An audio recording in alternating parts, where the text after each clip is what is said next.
Yun,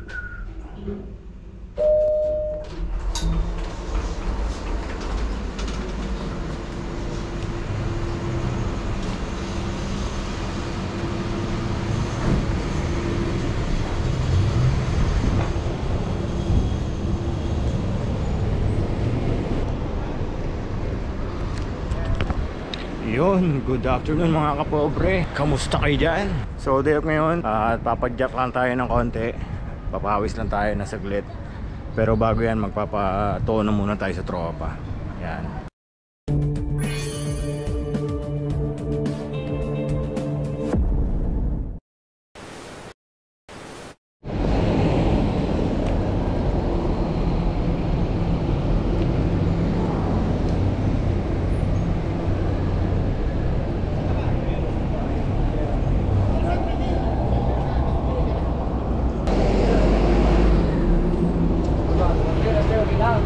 Okay.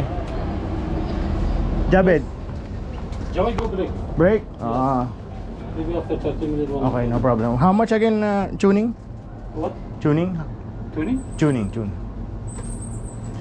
Tune up. Tune ano call this? Gear. Yes, not working? Gear. No, working but tune.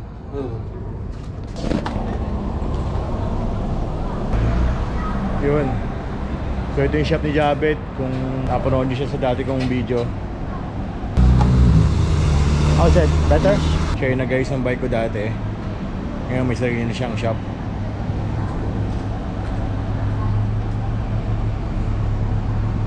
Oh, thank you.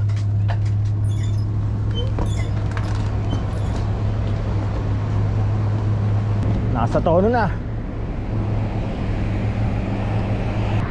Hindi ako maintindihan kanina. Ano ba English doon sa pagtono? Tuning, di ba? Gear pala. Gear. Too much gear, my friend.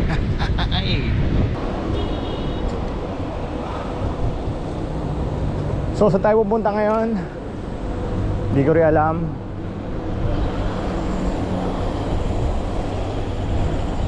Ikot lang tayo siguro sa Karama. Magpansit tayo doon. Pagkapansit, yun lang. Magpansit lang tayo sa Karama.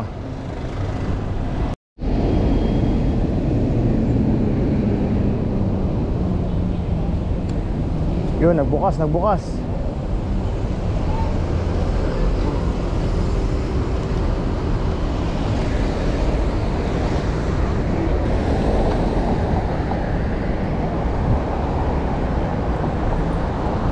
So yan, Satwa Runabout. Ayan, Yapa Road, 2nd of December Street.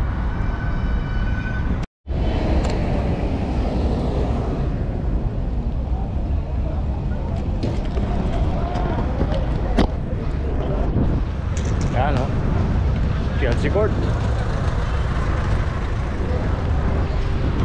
Yan, laman tayo ng court yan dati nung bata-bata pa tayo, kaya pa sumabay. Ngayon wala na, hindi na kaya ng tuhod, kaya padyak na tayo. Sikat yan basketball court na yan. Maraming dumadayo dyan. Alam nila pag naglalaro ka dyan, kung makakalaro ka, yun ang tanong, kung makakalaro ka. Dahil mahirap maglaro dyan. Pera na kung gantong kaaga ka, aagahan mo. Pero pag sa gabi, prime time yan. Good luck. Kung makalaro ka dyan, maraming timawa dyan. Shoutout sa mga tropa nating basketballista na Satwa.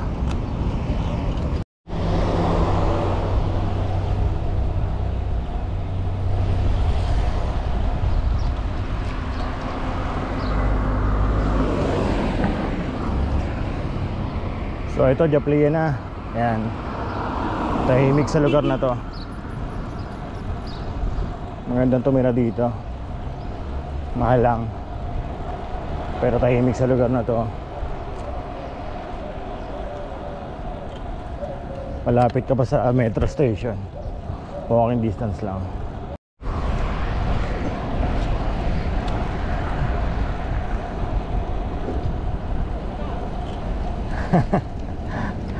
Padyak lang, mapapawis. Ah, papawis. Shoutout kay Kuya Atan. Yan o. Tiklop natin yan. Ganda niya Oh, ito yung dati pa. Oh, bibiling ko na sa'yo.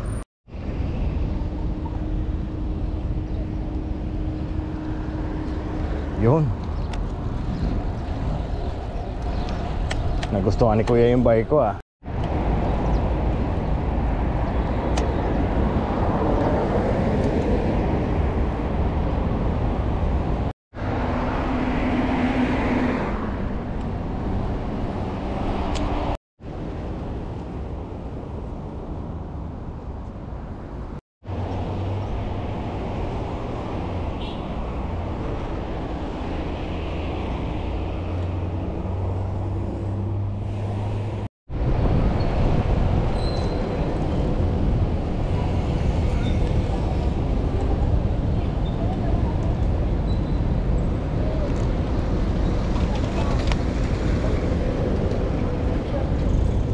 Yun.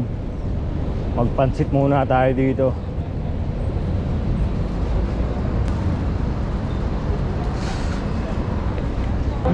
Yun. Pansit muna tayo.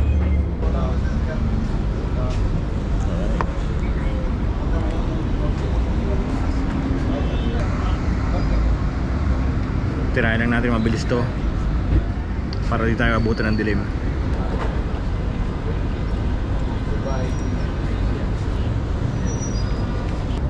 Yun. Solve. Natinga pa yata oh. Well, solve na mga kapobre.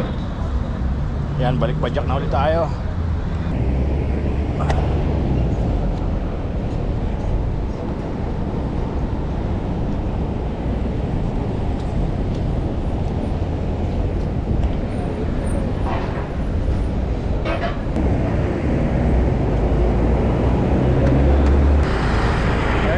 Burjuman, isa sa mga pinakamatagal na mall dito sa Dubai. Yan, mga napag Dubai na dyan, alam nila yan. So syempre renovated na yan, pinalaki na yan.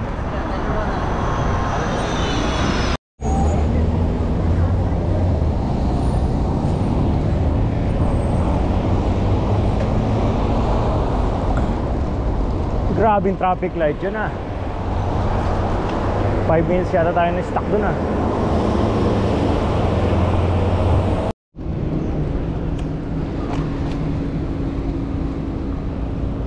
So ito yung Al-Sip. Isa rin pasyalan dito sa Dubai.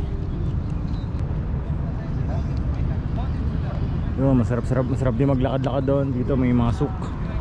Ayan, sa gilid dyan. So ayan, kung napapansin nyo, palubog na yung araw. Yan. At mamaya hindi tayo makapag-vlog dahil wala na kayong makikita.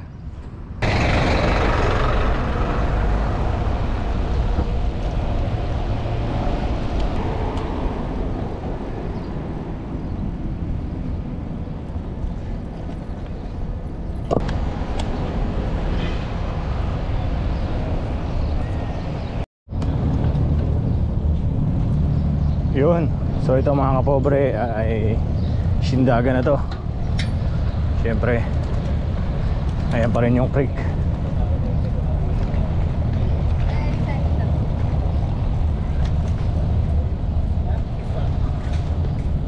Ayan oh. Ganda dito oh. May huli si ate oh.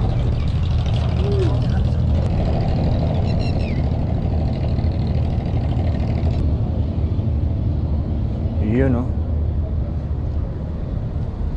Ito maganda. Ito yung souk.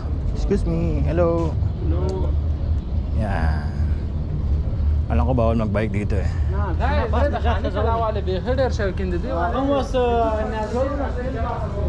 Ito yung tinatawag nilang old souk. Yan. Lahat ng mga souvenirs, pabango. Yan, mga bags. Mga leather bags oh. Ayan, patok din doon sa mga turista. Yung mga spices. Ayan, mga spices. Mga tawas. Iyo. Marami palang tawas dito. Pero bakit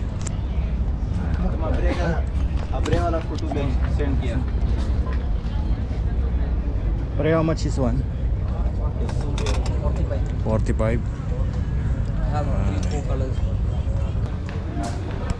Yun, maraming ano, mga spices, yung mga nilalagay sa biryani, yung mga kahoy-kahoy. Yan, mga bestida. Yun, elephant to. Elephant pants from Thailand. Pare, how much is one? 40 ka rin. 40. Nice.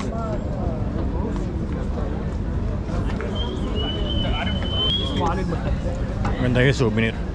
Magandang iuwi ng Pilipinas pan display.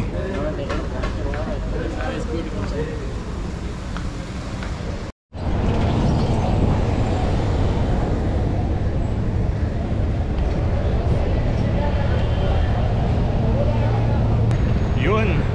So yun yung Burdubay Grand Souk. Yan. Ay, ganda oh. Bentley oh. Wow.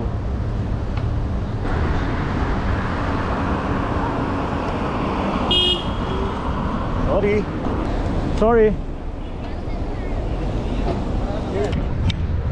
Yun. Hanggang dito lang siguro mga kapobre. At dumidilim na. Kailangan ko na magmadali dahil wala akong ilaw. So hanggang sa muli, maraming salamat dahil mabot kayo sa dulo. Gaya ng lagi kong sinasabi, don't forget to dream, believe and subscribe syempre. Abuch!